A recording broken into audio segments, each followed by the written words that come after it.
Okay, so I completely recovered the refrigerant. We had over 600 grams of refrigerant in the system, so it was overcharged.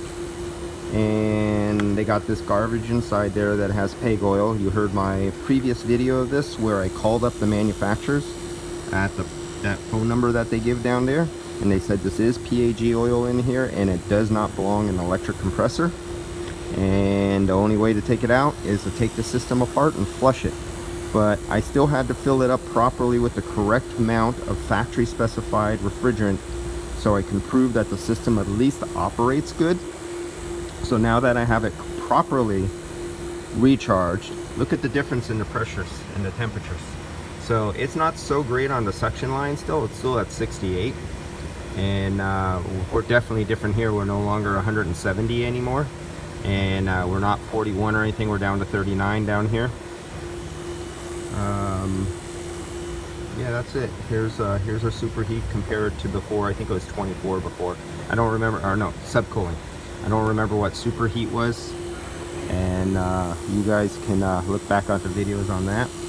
But customer has one of two options. He could live with it the way it was, and it might damage his compressor by eating away at the windings, causing a short at the compressor, and then he'll have to flush this whole system and replace parts at that time.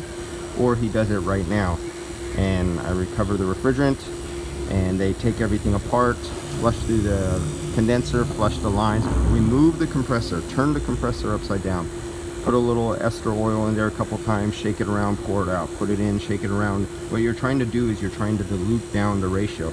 So you pour some more ester oil in the old compressor, shake it around, move it all over the place, and what you're trying to do is you're trying to flush off and mix with the PAG oil in the compressor, because you can't flush a compressor. And so you're just going by dilution, by keep dumping out oil, putting in fresh, dumping out oil. Repeat that several times. And you're just lowering the ratio. But then, on this one, you have to get back there to the expansion valve, and you have to physically remove off this line and pipe. You have to physically remove the expansion valve and get back there and try to flush through the evaporator to get the PAG oil out of the evaporator. And that's your best chance, and that's very laborious and it's very expensive. But this is what happens when you don't read.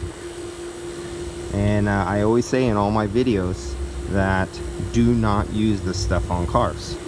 And unfortunately, he did say he watched my videos and he was trying to recharge off my video, but I always say don't use this stuff. And okay, so we know we only 55 degrees coming out of the dash, which is not so great on one of these cars. So whatever damage was done, because it's a mild day. The car's in the sun. It's only 72 degrees outside. And yeah, so good news. Easy Chill destroys another car's AC system. Well, they could say, well, but we have it on the label. Look at the little small print down here that says not for use in hybrid electric vehicles with non-belt driven electric drive compressors, right there in black and white in the little tiny print. Why don't you put that right in the front, as big as you see these nice big advertising words?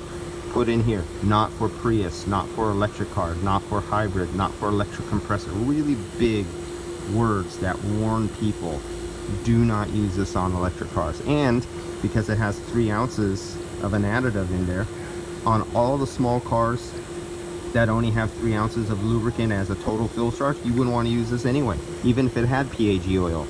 So this is complete crap that shouldn't be used anyway. All right guys, see you later.